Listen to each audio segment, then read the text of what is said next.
Ay, kabad. Kuratan ko eh. Mas piliin ko yung walang lasa. Kasi healthy naman daw sa katawan. Ayan, brown rice at saka pula. Matigas nga lang talaga yan, matigas. Ayan, kumulo na siya guys. Talagang marami-rami yung tubig nito para maluto. Kasi may katigasan talaga yan. May katigasan yung pula at saka brown. So mamaya-maya maluto na yan, pero haluan ko siya ng puti para tipid. Yan, hinugasan ko na, dinidrain ko na siya ha.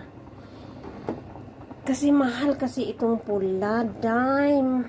Mas mahal yung pula sa brown. Kasi nga yung pula more healthy nga naman sa kagaya kong senior citizen na.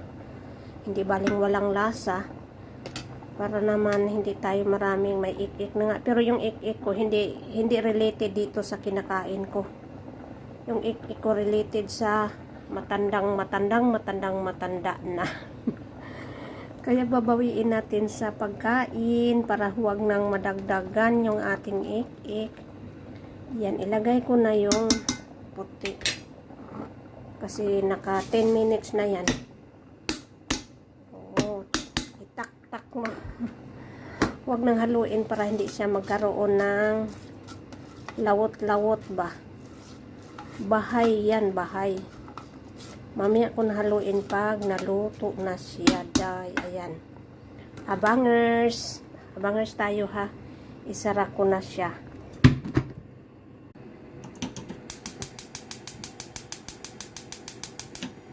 Ito naman yung ating munggos. Gulay na munggo kasi sabawan ko. Sabaw. Munggos. Iprito natin guys ng may luya.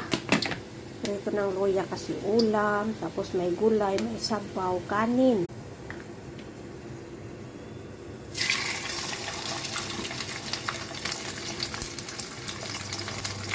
Ayan, luto na guys yung ating isda, yung ating kanin, yung ating gulay, yung ating sabaw na munggos. Let's eat. Guys, kain na tayo guys. Mainit-init pa guys.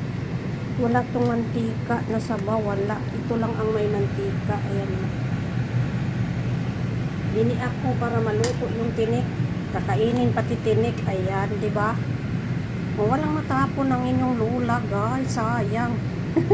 Tikman natin. No oil.